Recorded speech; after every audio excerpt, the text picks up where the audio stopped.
A bull hunter. I love Bull hunters are sneaks by nature. Oh, Did you know that? cold. That's cold. It's real. Really? Yeah. You have to be or you can't get close enough, you know? Right.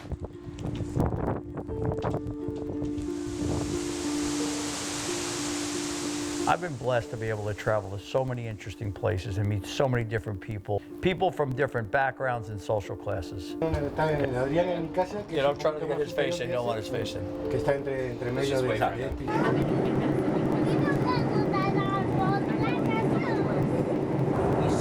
share a similar passion of hunting, and I'm glad to hear that you feed your family with what you catch. I feed my family with what I catch. So you see, you could be my sister. See, yeah, I know. We could have been Injun blood brothers in the last great zombie apocalypse. But we've all got one thing in common. All of us have to eat, and most of us eat meat. Yeah. Yeah, this is a We big just part killed of it. this. That's gonna be juicy for you right there, bud. Probably good.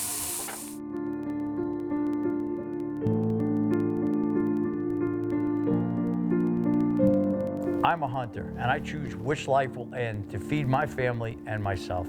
I think there needs to be some sort of struggle that takes place between man and his food.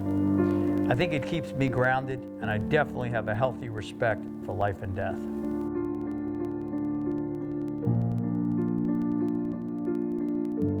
We got a moose, man. Hanging. Yep, hanging. Moose hanging. Very cool. I've been on all kinds of hunts, and I've taken some incredible animals. But the one quest that I hadn't completed successfully was to harvest a caribou with my bow. Now, I did take one with a gun on the tundra, but that hunt wasn't complete in my mind. So I had to go back to Alaska and try to harvest a caribou with my bow. We hit it perfectly. The migration was on, and it was looking like a great week of hunting.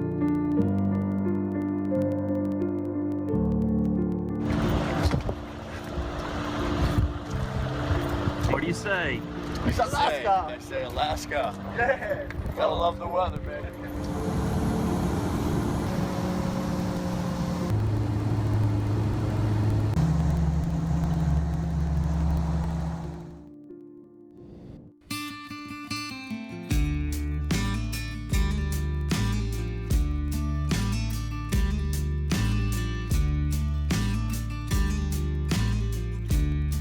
Alaska is one of the most sought-after hunting destinations for serious outdoorsmen.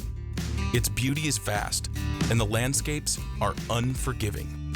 To the person that is up for a survival challenge unlike anything other, Alaska is the ultimate destination.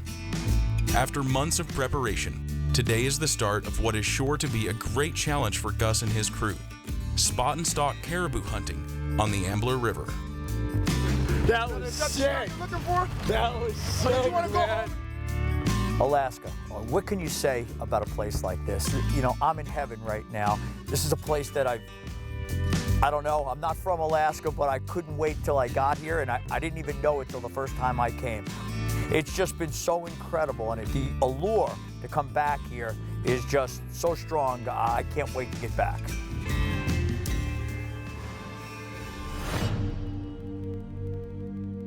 So we get to camp, and it's just one of those things where the weather's perfect.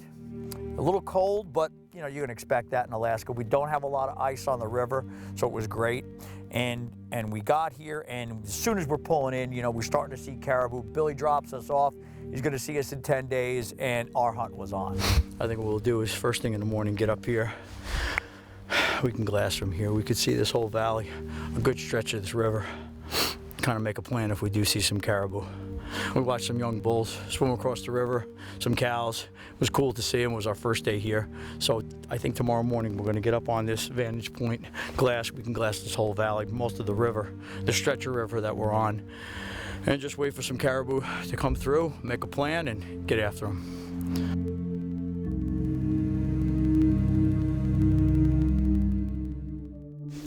Basically what we're doing is glassing, spotting the caribou, trying to figure out a direction they're heading, get there before them. You could try stalking in. when they're bedded up, but there's just so many eyes. You don't really want to push them. If they're coming through and naturally funneling through here, seems like they're following the same trails. Although there's 50 trails that we pass, so to see if you're within bow range or to put yourself within bow range if they're coming through, it's kind of a little bit of a crapshoot, but we got the wind real good on this bank. We'll hang here this morning and see if anything comes, and then we'll go do a hike and do some glassing. So we knew we were going into a remote location. We were going to be camping on a river. The river did have fish in it. Now we did bring some Mountain House, some backup food, some rice and whatnot that we could cook up to have along with the fish. So we did have enough to survive. But the key was going to be to take a caribou so we'd have meat in camp. Now these are just things that you think about when you're going on a remote hunt. You can't carry that much weight. But we did have enough that would keep us alive, and that was important and something to think about when you're doing a remote hunt, is to make sure you have enough food with you so that you can at least survive the 10 days you're going to be there. We were camping on a river, and we knew we were going to fish and be eating the fish that we caught. Now, I love fishing, but it takes on a whole new meaning when that's what you're going to eat that night. But fortunately for us, the river was packed with grayling, and we had the luxury of taking 4 fish right before we were going to eat and releasing the rest. So we had 3 guys in camp. 4 fish was more than enough food for us. With the other food that we brought, things were working out just fine. So where we were on this hunt was where the caribou were going to end up and have their calves. So we were on the tail end of the migration.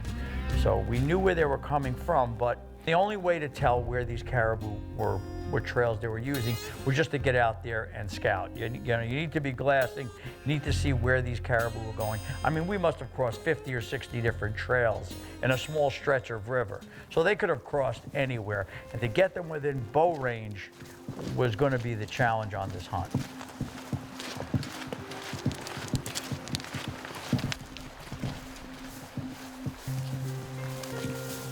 With me on this trip was my friend Gonzalo, who I met on my first trip to Argentina. Gonzalo is a great guide and a hunter, and a great bow hunter. So he's familiar with being out in the field, but he's never been to Alaska. I went back to Argentina to hunt red stag again. And lo and behold, Gonzalo's guiding there again. Now again, he didn't guide me, but it was cool because I got a great stag, and we would talk at night and drink some wine and have dinner, and it was really good talking with somebody who's an archer. And when I told Gonzalo that I was doing a self-guided hunt in Alaska, and would he like to go and run camera, I got to also tell you, he does some beautiful still photography in Argentina, just beautiful stuff. So I didn't think it was going to be that far of a stretch for him to run a video camera, since he could take beautiful pictures. For me, it's the most exciting opportunity and present in my life.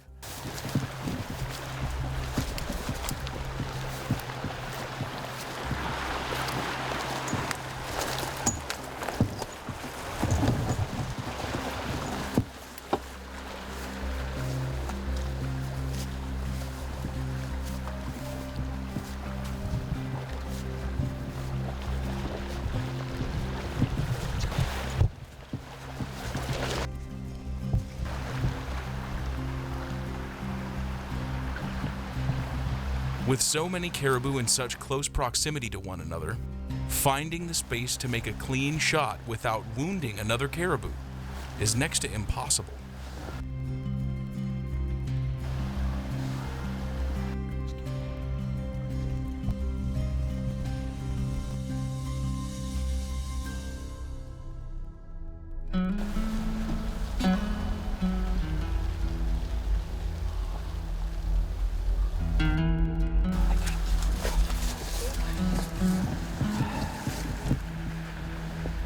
When I looking the first time in a caribou is, it's a first caribou looking, it's wonderful.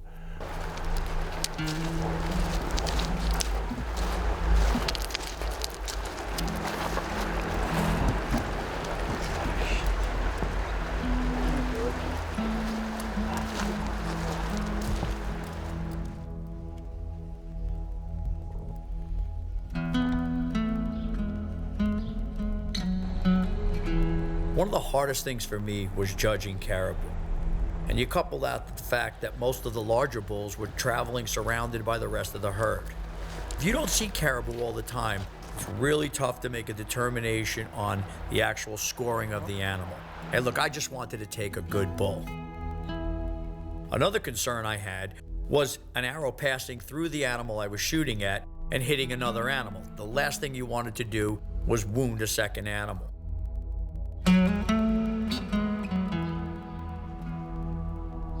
This is hard work, and the struggle of stalking these caribou is really taxing. But seemingly at random moments, I'm struck with the awe of this place, just how beautiful it is. And we're that close to the caribou migration. I got to see that, and you just see so much more in these remote locations that you don't see in a set-up camp.